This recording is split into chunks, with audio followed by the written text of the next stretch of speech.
Polri melihat bahwa kepercayaan publik terhadap institusi Polri itu menjadi hal yang sangat penting. Oleh karena itu tentunya satu hal yang harus kita lakukan adalah melakukan perbaikan terhadap apa yang menjadi harapan masyarakat.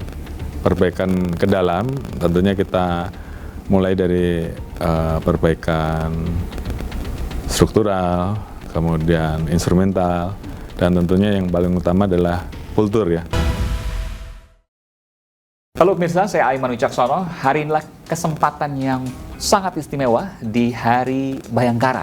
1 Juli 2026, 80 tahun Kepolisian Republik Indonesia. Polri untuk masyarakat. Dan kali ini saya mendapat kesempatan eksklusif pertama kali di tahun 2026 dan iNews mendapatkan kesempatan itu bersama langsung dengan Jenderal Polisi Listio Sigit Prabowo, Kepala Kepolisian Republik Indonesia. Pak Listio, terima kasih luar biasa. Terima kasih Mas Aiman. Ini saya ingin menanyakan berbagai hal, Pak. Oke. Dari ulang tahun Polri, Polri untuk masyarakat, sampai kalau boleh Pak berkenan hal-hal yang mungkin banyak dibahas oleh masyarakat, banyak dibahas oleh media sosial, soal revisi Undang-Undang Polri, soal usia yang katanya naik Pak berdasarkan Undang-Undang Polri, soal banyaknya oknum, ada oknum tapi oknumnya banyak gitu. Iya. Gak apa-apa Pak ya? Boleh, bebas. Bebas, luar biasa. Baik, saya mulai dari Hari Bayangkara dulu Pak. Oke. 80 tahun Polri, selamat sekali lagi Pak. Polri untuk masyarakat, apa maknanya dibalik itu Pak? Baik, jadi tentunya kita sangat paham bahwa institusi Polri ini dilahirkan sebagaimana amanat undang-undang, walaupun sebelumnya sejarah berdirinya Polri juga tidak lepas dari masyarakat, sehingga kemudian kita melihat bahwa di situasi saat ini bagaimana filosofi ini kemudian kita implementasikan dalam kegiatan sehari-hari, khususnya pada saat Polri melaksanakan tugas, dan salah satunya adalah bagaimana agar kerja-kerja Polri ini betul-betul dirasakan oleh masyarakat. Oleh karena itu, kenapa kita memunculkan tema Polri untuk masyarakat, sehingga Polri betul-betul hadir di tengah-tengah masyarakat dan merasakan bagaimana harapan, bagaimana keluhan masyarakat, apa yang terjadi di lapangan, sehingga kemudian harapan dan masyarakat terhadap institusi Polri ini betul-betul bisa kita tindak lanjuti sesuai dengan apa yang menjadi harapan dari masyarakat tadi. Polri harus menyatu dengan masyarakat. Tidak boleh ada masyarakat yang susah, Polri tidak menyatu, tidak membantu, dan seterusnya. Dan itu yang ingin diterapkan oleh Polri beberapa waktu lalu dan ke depan tentunya. Yeah. Tapi itu kan butuh satu, bukan hanya kemauan, tapi juga butuh kesadaran. Bagaimana Polri membangun ini, termasuk kepercayaan pada publik, masyarakat. Justru Polri melihat bahwa kepercayaan publik terhadap institusi Polri itu menjadi hal yang sangat penting. Oleh karena itu tentunya satu hal yang harus kita lakukan adalah melakukan perbaikan terhadap apa yang menjadi harapan masyarakat. Perbaikan ke dalam tentunya kita mulai dari perbaikan struktural, kemudian instrumental, dan tentunya yang paling utama adalah kultur ya. Karena budaya. Memang memperbaiki kultur itu membutuhkan waktu, membutuhkan suatu konsistensi, dan kita mulai dari ujungnya pada saat kita mulai melaksanakan rekrutmen, kemudian pada saat pendidikan kita juga harus menanamkan nilai-nilai tersebut, kemudian pada saat mereka sudah lulus dan masuk ke jenjang kegiatan dan karir bagi anggota untuk melaksanakan tugas operasionalnya, maka mereka akan dihadapkan dengan berbagai macam kondisi di lapangan, dan manakala kultur itu tidak dibangun dengan baik, tentunya akan banyak permasalahan yang muncul. Di sisi lain juga tentunya kita juga membuka ruang untuk dilakukan pengawasan. Kritik.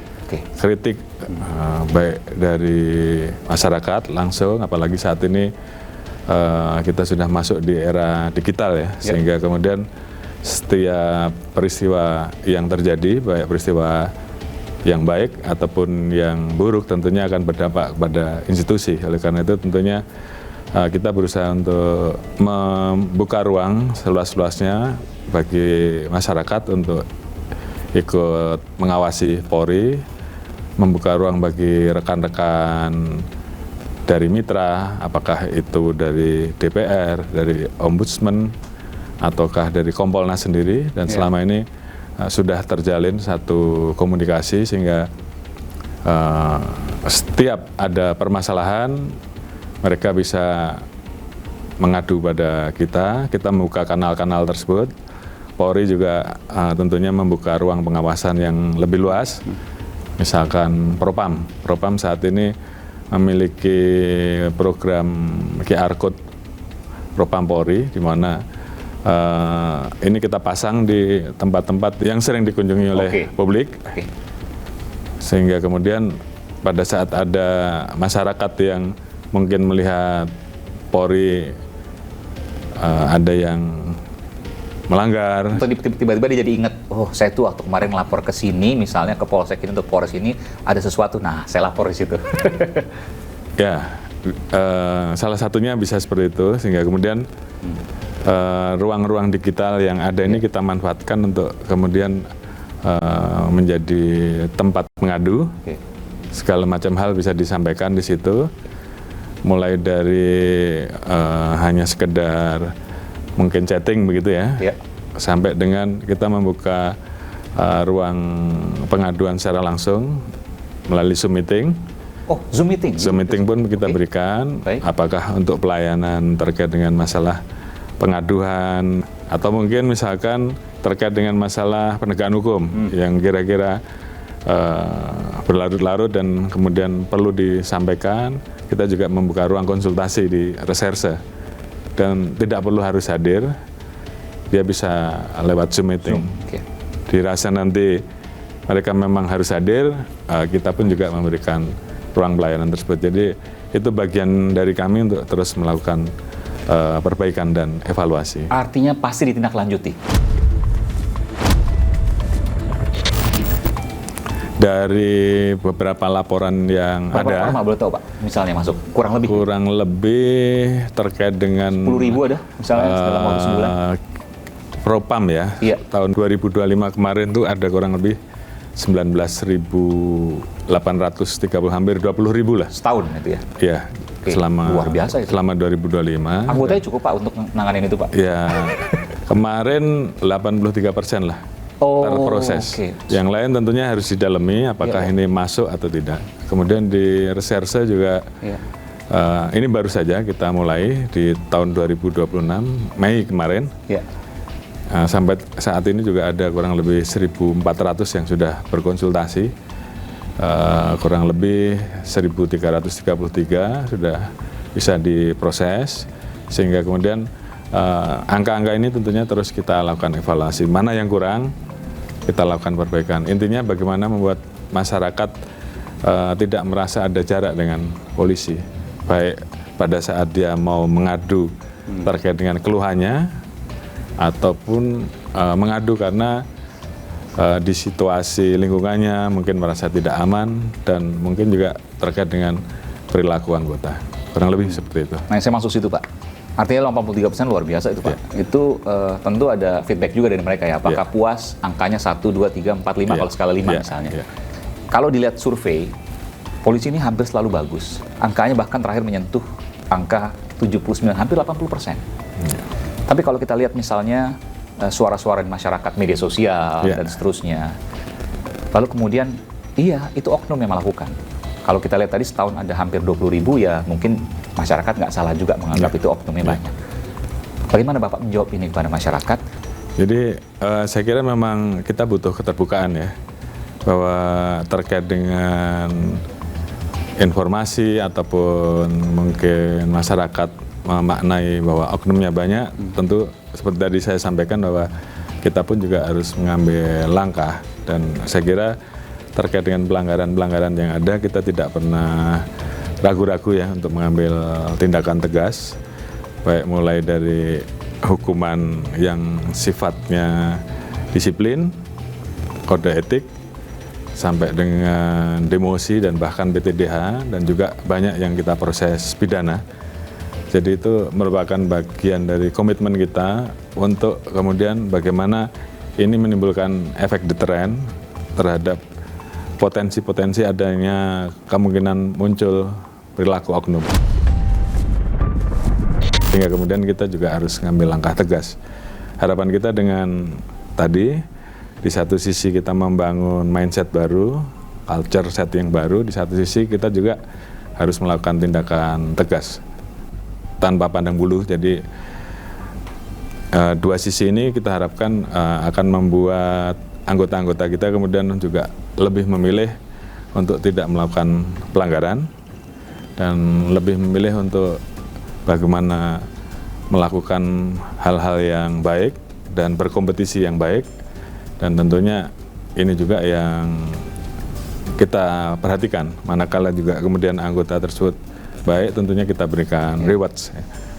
Jadi dari 20.000, katakan hampir 20.000 laporan itu belum tentu semuanya salah dari pihak kepolisian, Pak? Belum tentu semuanya salah. Namun demikian kita harus melakukan respon terhadap laporan-laporan yang ada. Nanti tentunya kita akan melakukan pendalaman, mana yang berkadar pengawasan, mana yang harus ditindaklanjuti, mana yang tidak bisa diproses lanjut. Dan ketika salah, Pak Kapolri, Bapak Jenderal Listio Sigit Prabowo tidak akan menutup mata, kan itu? Terkait dengan penegakan aturan, penegakan hukum, dan proses-proses penanganan terhadap peristiwa-peristiwa yang dilakukan oleh oknum anggota, kita selalu transparan ya. Bahkan tahapannya pun juga kita tunjukkan kan. Itu sebagai bukti komitmen kita bahwa kita terus melakukan perbaikan. Pak, sekarang kita masuk ke topik yang agak ngeri-ngeri sedap nih, Pak. Yeah. Soal reformasi Polri. Boleh, Pak, ya? Boleh. Pertanyaan saya pertama, ringan dulu, Pak. Yeah. Apa yang Polri rasakan dan Polri akan raih dengan hasil revisi Undang-Undang Polri ini? Perubahan ketiga, Pak, betul ya? Yeah. Apa yang akan nanti bisa dibayangkan oleh masyarakat terhadap Polri ke depan? Yeah. Baik, jadi kalau kita lihat terkait dengan reformasi ataupun perbaikan revisi undang-undang, tentunya kita juga mengikuti apa yang dikeluhkan masyarakat. Di satu sisi kita juga menghadapi tantangan terhadap munculnya peristiwa kejahatan, tren baru, kejahatan transnasional yang kemudian kita lihat bahwa di undang-undang yang lama ini memang sudah tertinggal ya. Sekarang kita sudah masuk kepada kejahatan-kejahatan dunia maya, kejahatan-kejahatan yang terjadi antar negara yang membutuhkan adanya satu instrumen, satu hal-hal yang perlu kita tambahkan di undang-undang yang baru. Dan harapan kita tentunya reformasi yang ada ini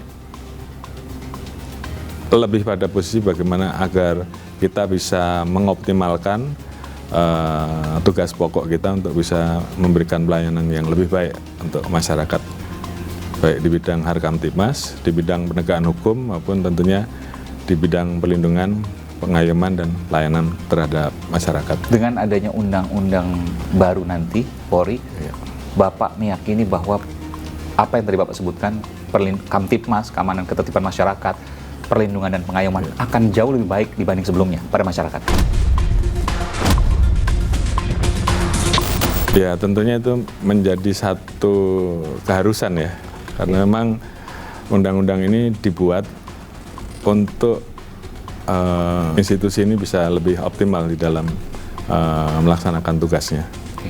Saya masuk ke sisi kritis sekarang, Pak. Ya. Sisi yang kemudian sering disinggung oleh banyak masyarakat sipil terkait dengan perluasan kewenangan Polri. Ya. terkait dengan penempatan misalnya personil Polri di kementerian dan lembaga. Yang kemudian sudah ada keputusan Mahkamah Konstitusi misalnya yang membatasi hal tersebut, tapi kemudian Undang-Undang Polri lebih memperluasnya lagi. Bagaimana Bapak menjelaskan ini kepada mereka? Jadi pada prinsipnya terkait dengan catatan-catatan dari Komisi Reformasi, tentunya kan menjadi catatan yang kita sepakati untuk ditindaklanjuti. Namun tentunya kita juga menghormati hasil keputusan dari undang-undang, karena apapun kan ini kan hasil dari proses politik di DPR dengan perwakilan pemerintah ya. Tentunya Polri memberikan masukan-masukan terhadap hal-hal yang masih kurang, yang mungkin belum masuk di undang-undang, nanti kita harapkan bisa dituangkan di dalam peraturan pemerintah ataupun peraturan presiden. Sehingga kemudian tidak akan melanggar dari apa yang kemudian ditetapkan oleh MK gitu Pak? Iya, kurang lebih seperti itu, bahwa ada aturan-aturan limitatif yang mungkin tidak diatur di undang-undang, mungkin akan diatur di PP ataupun Perpol. Pada prinsipnya saya selalu sampaikan bahwa khususnya penempatan Polri di luar struktur, bahwa sepanjang tidak ada permintaan, tentunya kita juga tidak akan kemudian meminta kepada kementerian-kementerian untuk menempatkan anggota kita. Dan kemudian karena ada aturan limitatifnya, tentunya kita juga harus mengikuti itu. Kemudian aturan terkait dengan harus lolos persetujuan dari kementerian terkait, dalam hal ini Pan-RB, kemudian juga harus melalui mekanisme open bidding sesuai dengan aturan yang ada, tentunya harus kita ikuti. Pada prinsipnya Polri tentunya mengikuti aturan dan regulasi ataupun keputusan-keputusan dari MK, kemudian apa yang sudah ditetapkan oleh undang-undang, dan tentunya nanti diatur di PP yang akan mengatur undang-undang Polri yang saat ini baru saja diundangkan jadi Undang-Undang Nomor 5 Tahun 2026, dan aturan-aturan yang mengatur secara teknis tentunya itu menjadi pedoman kita yang akan kita tindak lanjuti. Baik. Satu lagi Pak, terkait dengan revisi Undang-Undang Polri, terkait perpanjangan usia personil Polri, 59 dan 60 tahun, 59 untuk Bintara dan Tamtama, kemudian perwira dan perwira tinggi itu ada di 60 tahun, betul Pak? Pertanyaan pertama terkait itu Pak, apakah ini tidak mengganggu regenerasi Polri yang ada di bawah, sehingga ia lama kemudian untuk mendapatkan posisi jabatan tertentu misalnya di dalam Polri karena pensiunnya bertambah, senior-seniornya. Jadi kemarin supaya ini juga tidak menjadi multitafsir, khususnya di lingkungan internal Polri, terkait dengan perubahan usia ini, kita meminta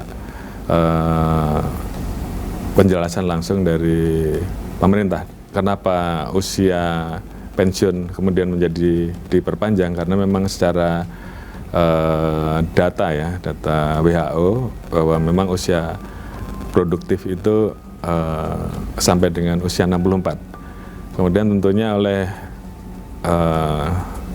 rekan-rekan ataupun mitra kita yang ada di DPR, karena ini merupakan inisiasi DPR dan kemudian dibicarakan dengan perwakilan pemerintah, akhirnya diambil satu keputusan bahwa usia kita diberikan perpanjangan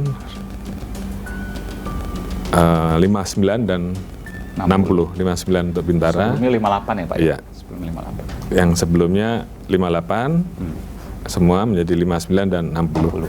Di mana dijelaskan bahwa itu juga untuk di satu sisi terkait dengan masa usia produktif ini betul-betul bisa dimaksimalkan. Di satu sisi juga kebutuhan terhadap anggota Polri berdasarkan rasio polisi ini juga memang kita masih sangat kurang, sehingga kemudian dengan adanya usia pensiun yang kemudian diperpanjang, ini kita juga perlahan bisa menambah agar jumlah Polri yang dibutuhkan di lapangan secara bertahap juga kemudian bisa disesuaikan karena memang pertumbuhan jumlah anggota dibandingkan dengan yang pensiun itu memang kemarin-kemarin itu seimbang sehingga kemudian istilahnya zero growth. Nah, di posisi ini ada kesempatan untuk personel baru bisa masuk, sementara kebutuhan Polri untuk anggota-anggota masih bisa dipenuhi dari perpanjangan usia pensiun. Sementara untuk jenjang karir di level perwira menengah, perwira tinggi, itu kemarin juga dijelaskan bahwa sudah diatur di aturan peralihan bahwa untuk usia 58 itu bisa mendapatkan perpanjangan, namun dengan catatan khusus untuk yang memiliki jabatan-jabatan struktural harus ada keputusan dari Presiden. Di luar itu tentunya berlaku normal. Jadi pensiun di usia 58. Kemudian untuk usia 57 atau NRP 69 itu berlaku perpanjangan 1 tahun. Kemudian nanti normalnya baru pada saat usia di 56 atau NRP 70 lah kalau di kita. Dengan demikian tentunya secara regenerasi tetap bisa berjalan. Di satu sisi untuk Kapolri secara leg spesialis diberikan maksimal sampai dengan 60 tahun. Dan itu menjadi prerogatif Bapak Presiden untuk bisa memperpanjang ataupun mengganti Kapolri setiap saat. Jadi artinya ini adalah ruang khusus. Ini menarik, Pak. Namun demikian seseorang menjadi Kapolri berapa lamanya tergantung Presiden. Tergantung Presiden.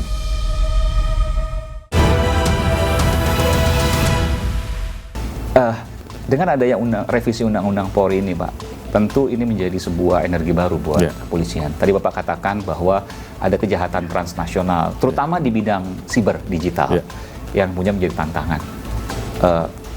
Saya membuka data bahwa kepolisian Republik Indonesia adalah kepolisian yang paling besar dan paling kuat, setidaknya untuk negara ASEAN, Thailand, Malaysia, Filipina, Singapura. Ya, Singapura mungkin nggak sebesar kita jauh. Itu semua jauh di bawah kita.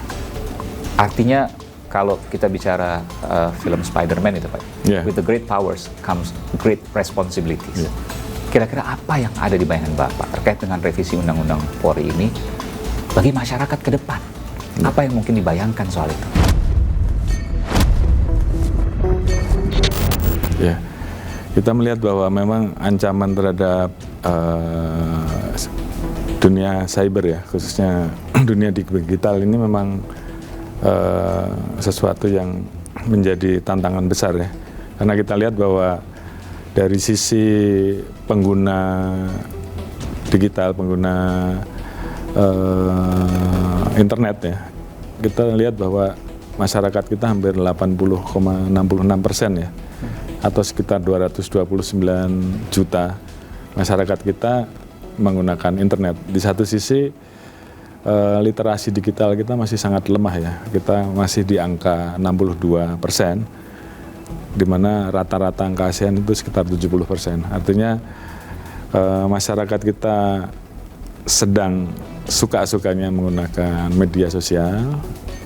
Di sisi lain terkait dengan pemahaman literasinya juga masih perlu ditingkatkan, sehingga kemudian banyak masyarakat kita yang kemudian menjadi korban karena apa yang dia baca dari media sosial, mulai dari masalah hoax sampai dengan menjadi korban kejahatan, karena memang para pelaku-pelaku kejahatan kemudian memanfaatkan itu untuk, misalkan ada kasus bisnis email compromise, dia mengirimkan email tertentu, email tertentu itu seolah-olah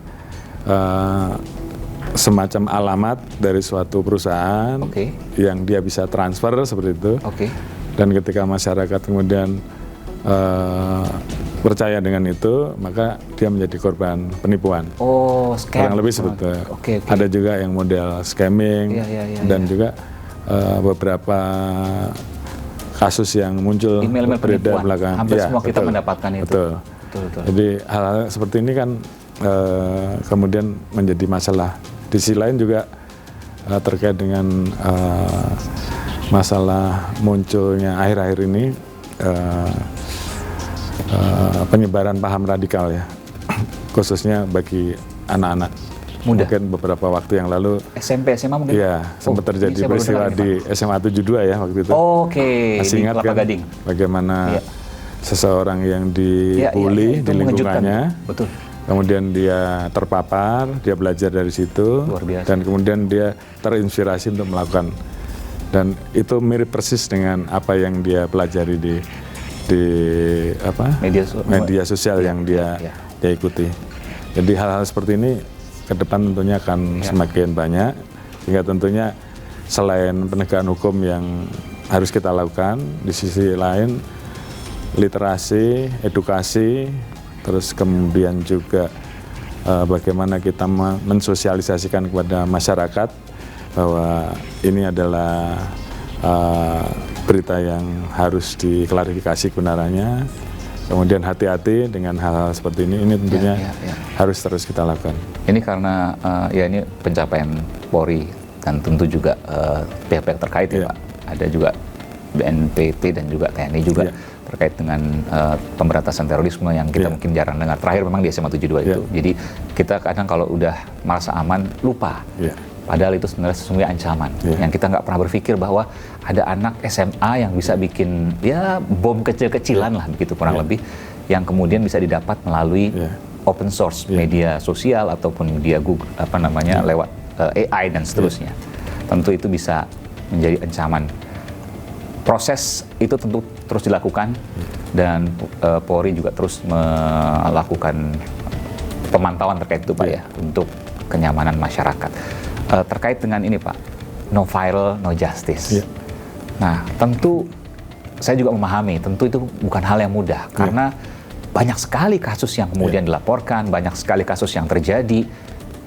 Pertanyaan saya, apakah karena personil Polri tidak mencukupi untuk melaksanakan itu semua sehingga harus memilih yang viral dulu, atau memang ada hal lain yang terjadi? Jadi sebenarnya Polri ini menerapkan standar yang sama baik yang viral maupun tidak. Cuman memang kadang-kala masyarakat kemudian melihat bahwa kalau tidak viral maka tidak ditangani. Di satu sisi kita juga mencoba untuk membuka ruang-ruang agar kita juga bisa merespon cepat. Kita membuka kanal pelayanan pengaduan melalui media sosial. Seperti tadi ada QR Code Propam, kemudian pelayanan konsultasi reserse, kemudian juga kita juga bekerja sama dengan Kompolnas, sehingga kemudian pengaduan dari Kompolnas pun bisa kita tindak lanjuti, sebaliknya juga sama. Itu bagian dari upaya kita untuk mengurangi potensi viral dan istilah no viral no justice. Namun demikian tetap kita juga harus introspeksi. Mungkin respon kita masih lambat sehingga kemudian kita juga harus meningkatkan respon sehingga masyarakat juga mendapatkan kepastian ya terkait dengan mungkin pengaduannya, terkait juga dengan peristiwa-peristiwa yang terjadi di lingkungannya, dan ini kan membutuhkan Polri untuk di samping melek terhadap informasi yang ada di media sosial, di satu sisi juga kehadiran Polri di tengah-tengah masyarakat itu menjadi sangat penting, dan kemudian melakukan respon cepat terhadap apapun bentuk pengaduan, apakah melalui media sosial ataupun memang pengaduan-pengaduan resmi yang memang selama ini diberikan pelayanan oleh Polri. Saya kira kuncinya adalah baik viral ataupun tidak, apalagi saat ini sudah memang menjadi konsekuensi yang harus kita hadapi dengan adanya kemajuan di bidang media sosial. Mau tidak mau anggota kita wajibkan untuk terus melakukan patroli sehingga kemudian terhadap hal-hal yang menjadi keluhan masyarakat kita bisa tindak lanjuti, dan berbagai model pengaduan yang lebih mudah yang tidak perlu harus hadir, tapi kemudian responnya juga bisa cepat, termasuk juga Dumas presisi kita buat, kemudian sistem comment center yang kita buat untuk kemudian apa yang menjadi keluhan masyarakat itu bisa kita tindak lanjuti dengan cepat. Intinya kita berterima kasih kepada masyarakat yang mungkin memunculkan hal tersebut itu sebagai bagian dari evaluasi dan koreksi bagi kita. Jadi masyarakat berisik nggak apa Pak ya? Masyarakat berisik maksudnya ini Polri ini harus gini dong, terus ini no viral, no justice dan seterusnya. Ya sebagai institusi yang melayani publik, yaitu memang bagian dari konsekuensi, kan begitu. Tapi yang paling adalah bagaimana kemudian kita melakukan perbaikan terhadap kalau apa mau dikritik jangan jadi polisi gitu Pak. Ya itu bagian dari konsekuensi yang harus kita terima. Mungkin harus ada SKS sendiri Pak di Akademi Kepolisian tuh, Pak. 3 SKS atau 6 SKS mungkin. Ini terkait yang viral juga Pak, tentang begal. Begal kan beberapa waktu terakhir kita sering dengar. Bahkan ada perintah tembak di tempat, memunculkan pro dan kontra. Yang pro misalnya, ya nggak apa-apa, dia kan bahaya ini. Kalau dia ketemu targetnya, mangsanya, juga mohon maaf, juga bisa dilakukan hal-hal yang fatal, sampai pembunuhan misalnya. Bahkan melukai, cacat seumur hidup dan seterusnya. Lalu kalau seandainya polisi tidak melakukan tindakan yang tegas terukur, bahasa gitu Pak. Lalu bagaimana kemudian melindungi masyarakat? Nah, pro kontra ini tentu terjadi. Ada yang pro, oke, silahkan lakukan tembak di tempat. Kangen dengan, mohon maaf dulu, zaman-zaman kita masih kecil gitu Pak ya. Saya masih kecil dulu, masih ada istilah Petrus gitu ya, penembak misterius. Kalau sekarang nggak bisa Pak, karena semua nggak boleh extra judicial killing, nggak boleh di luar pengadilan kan gitu ya. Kecuali ada tindakan-tindakan tertentu. Tapi untuk begal ini mungkin agak lain, tembak di tempat. Betul Pak? Baik, jadi tentunya yang utama kita mengutamakan pencegahan itu menjadi jauh lebih penting. Artinya memperbanyak anggota untuk turun ke jalan sehingga kemudian para pelaku begal kemudian melihat bahwa ada polisi dan dia tidak melakukan niatnya, itu menjadi hal yang juga harus kita lakukan. Namun pada saat kemudian pelaku begal ini membahayakan keselamatan jiwa dari korban, tentunya Polri diberikan kewenangan bagaimana diatur di undang-undang yang baru ini juga menjadi lebih jelas di pasal 19 Undang-Undang Nomor 5 Tahun 2026 bahwa dalam keadaan mendesak dan dalam rangka untuk menyelamatkan jiwa orang lain, jiwa orang yang akan menjadi korban kejahatan, Polri boleh melakukan tindakan terukur ya. Terukur maksudnya itu Pak? Terukur artinya sebanding dengan ancaman yang ada. Artinya tentunya ada peringatan dulu misalnya. Ya, kita didoktrin untuk to serve and to protect ya. Jadi yang kita lakukan tentunya tidak membunuh tapi melumpuhkan ya. Tapi tahapannya harus seperti itu. Kecuali misalnya memang sudah sangat membahayakan bagi korban.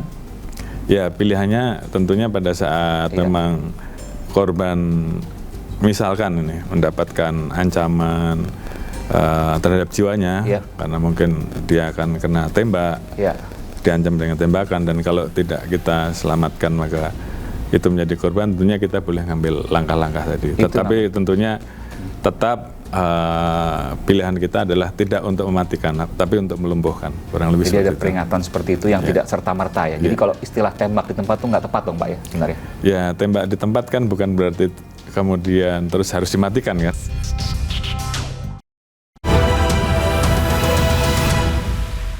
Polri, terima kasih. Kita lanjutkan Pak terkait dengan yang sekarang mungkin marak ya, on off, kadang ada, kadang enggak, tapi mungkin terjadi soal unjuk rasa Pak. Ini tentu menjadi tantangan tersendiri bagi Polri. Bagaimana Polri menjaga itu, mahasiswa yang berunjuk rasa, dan sekarang trennya sudah berubah. Saya harus sampaikan kebenaran HI misalnya, dan mereka memaksa untuk itu yang memang bukan diperuntukkan untuk unjuk rasa. Tentu ada jalur lalu lintas yang kemudian harus ditutup, ada proses persuasi yang juga harus dilakukan oleh polisi. Bagaimana semua ini dilakukan oleh polisi Pak? Karena ini bukan hal mudah. Kalau dulu misalnya di DPR nggak menutup jalan, Di patung kuda misalnya bisa dialihkan. Kalau di Bundaran HI itu ngunci semua tuh Pak, apalagi pas jam pulang kerja.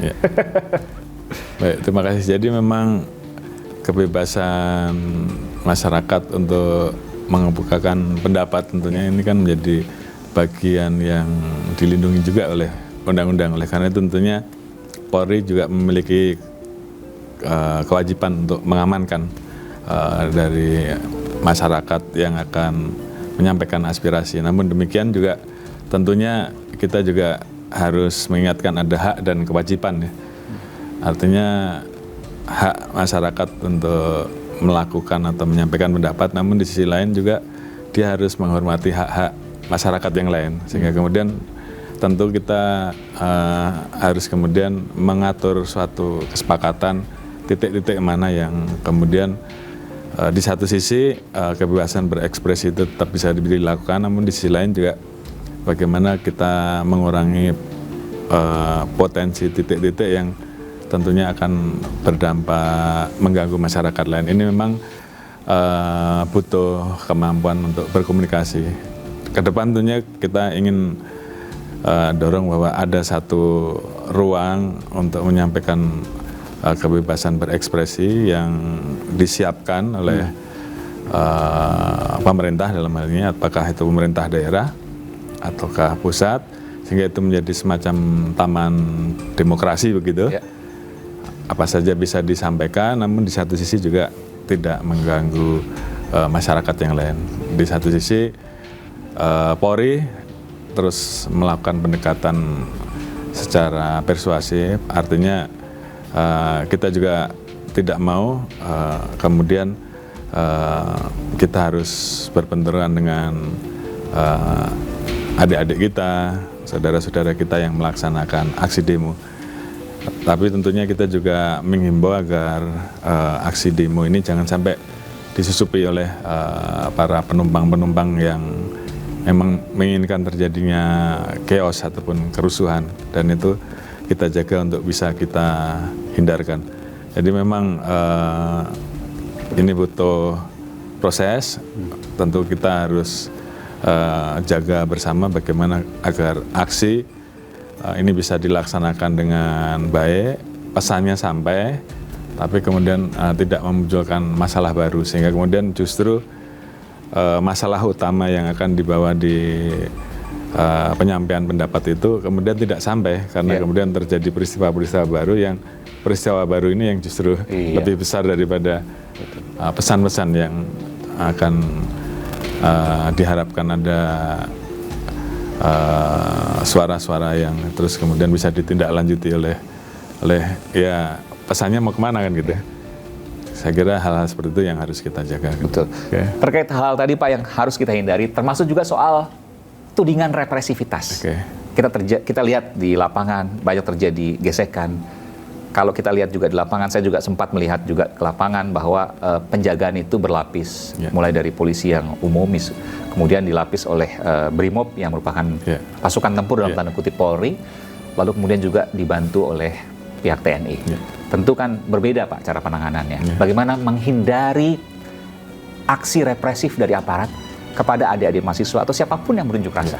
Jadi dari pasca peristiwa di Agustus tahun lalu, yang biasa kita kenal dengan Agustus Kelabu dan September Hitam, Black September, kita tentunya kemudian berusaha untuk melakukan perubahan paradigma. Jadi yang tadinya mungkin mengamankan menjadi melayani aksi unjuk rasa, dan ini kemudian kita jadikan materi pembelajaran di dalam hal penanganan aksi, baik di pendidikan maupun pada saat anggota sudah turun untuk melaksanakan.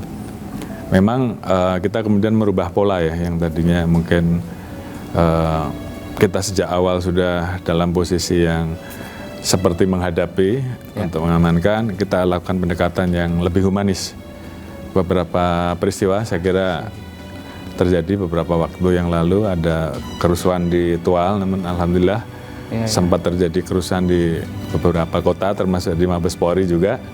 Tapi karena kita hadapi dengan tidak membawa peralatan yang seperti biasa, kita hadapi dengan humanis, potensi konfliknya bisa kita hindari. Namun demikian kita juga tetap mempersiapkan manakala memang itu kemudian membahayakan fasilitas publik, membahayakan keselamatan masyarakat lain, tentunya kita juga akan melakukan penggunaan kekuatan. Namun di satu sisi komunikasi tentunya terus kita bangun dengan teman-teman pada saat mereka memberikan pemberitahuan bahwa akan melaksanakan aksi, tentunya di situ kita berkomunikasi. Dan tentunya saya yakin dengan pendekatan dan komunikasi yang baik, tentunya sama-sama bisa kita jaga, aksi demo tetap bisa berjalan dengan baik. Di satu sisi potensi bentrokan juga bisa kita hindari. Tentunya ini setiap hari kita lakukan evaluasi sehingga pendekatan pelayanan kita bisa lebih humanis, namun juga pada saatnya kita bisa melakukan tindakan yang tegas manakala memang diperlukan untuk kepentingan yang lebih luas. Polri berbenah pasca Agustus Kelabu dan September Hitam itu harus digarisbawahi itu Pak. Artinya ada perbedaan penanganan pengunjuk rasa dari situ. Terakhir Pak, pertanyaan saya, kalau bisa menyebutkan misalnya satu atau beberapa, apa yang menjadi pencapaian selama ini terkait dengan, atau mungkin Pak Kapolri selama menjabat, terkait dengan perubahan yang terjadi di tubuh kepolisian Republik Indonesia? Yang jelas tentunya kita terus berusaha untuk melakukan perbaikan, mulai dari masalah bagaimana kita mempersiapkan SDM kita, dari mulai proses rekrutmennya. Kita selama ini kan selalu ada isu-isu yang tidak baik, sehingga kemudian mulai dari awal kita tentunya harus selalu transparan, terbuka, dan bisa diawasi. Kemudian pendidikannya juga sama, dan kemudian pada saat mereka juga melaksanakan tugas, tentunya ini kita selalu memberikan ruang untuk dilakukan perbaikan dan evaluasi. Kemudian juga di bidang tadi saya sampaikan bagaimana kemudian di setiap peristiwa-peristiwa yang ada kita berusaha untuk memahami apa sih yang diharapkan masyarakat dari kerja-kerja polisi pada saat kita kemudian berpotensi oleh masyarakat kemudian polisi tidak benar polisi. Nah, tentunya kita mencoba untuk kemudian mengikuti apa yang diharapkan oleh masyarakat. Di satu sisi kita juga tetap harus melakukan penegakan aturan karena memang sesuai dengan tugas pokok kita yang ada, membuka ruang-ruang pengawasan sehingga kemudian terhadap perilaku-perilaku yang menyimpang ini juga bisa dikurangi, dan juga memanfaatkan kemajuan teknologi untuk kemudian ini bisa digunakan untuk mengurangi potensi penyimpangan, karena memang pelayanan dengan digitalisasi online tentunya ini juga menjadi akan lebih baik juga, memudahkan untuk masyarakat yang memang akan menggunakan pelayanan kepolisian. Di satu sisi kita juga mengurangi potensi interaksi yang bisa terjadi pelanggaran. Jadi terkait pencapaian mungkin masyarakat yang menilai ya, tapi dari sisi kita bagaimana kita terus melakukan perbaikan mulai dari tata kelola di bidang SDM, di bidang pelayanan kami, di bidang penegakan hukum, dan tentunya di bidang tugas-tugas yang terkait dengan masalah menjaga Harkamtibmas. Saya kira bagaimana kita terus bisa membangun komunikasi dengan masyarakat, membentuk komunitas-komunitas yang kemudian peduli terhadap lingkungan, peduli terhadap rasa aman, sehingga kemudian di situ terbangun komunitas-komunitas yang bisa bekerja sama dengan kepolisian. Dan tentunya ini juga yang terus kita bangun, sehingga di satu sisi masyarakat harus kita jaga, harus kita lindungi, namun di sisi lain bagaimana kemudian kita bersama-sama menjaga rasa aman, dan itu Polri tidak bisa Ya. bekerja sendiri. Polri harus bersama-sama dengan masyarakat untuk Jadi, membangun itu. Kebanggaan paling hakiki Kepolisian Republik Indonesia adalah bagaimana terus memahami masyarakat dan bagaimana terus mengembangkan diri, belajar dari apa yang sudah terjadi. Dan itu adalah janji Polri untuk terus memahami dan terus berbenah diri. Ya. Kurang lebih seperti itu, Mas Aiman, bahwa kita sadar bahwa Polri harus bisa mengikuti aspirasi dan harapan masyarakat. Dan kuncinya ya satu, kita mau berbuka, mau berbenah, dan kemudian mau melakukan perbaikan. Sehingga kemudian kita betul-betul bisa menjadi satu organisasi yang modern, yang terus bisa mengikuti dan adaptif, dan tentunya bagaimana terakhirnya kita betul-betul bisa mewujudkan Polri yang ideal ya, sesuai dengan apa yang diharapkan masyarakat, dipercaya, profesional, dan Polri yang betul-betul bisa dicintai oleh masyarakat. Saya kira Amin. Itu menjadi cita-cita kami. Terima kasih Kepala Kepolisian Republik Indonesia, Jenderal Polisi Listio Sigit Prabowo telah memberikan kesempatan wawancara khusus pada iNews dan saya Aiman Wicaksono. Ini sebuah kehormatan Pak Kapolri dan selamat hari ulang tahun ke-80 Kepolisian Republik Indonesia. Polri untuk masyarakat, sebuah nurani yang harus dijaga dan sebuah tindakan yang harus terus dikembangkan. Terima kasih sekali lagi Pak. Terima kasih. Terima kasih Mas Aiman.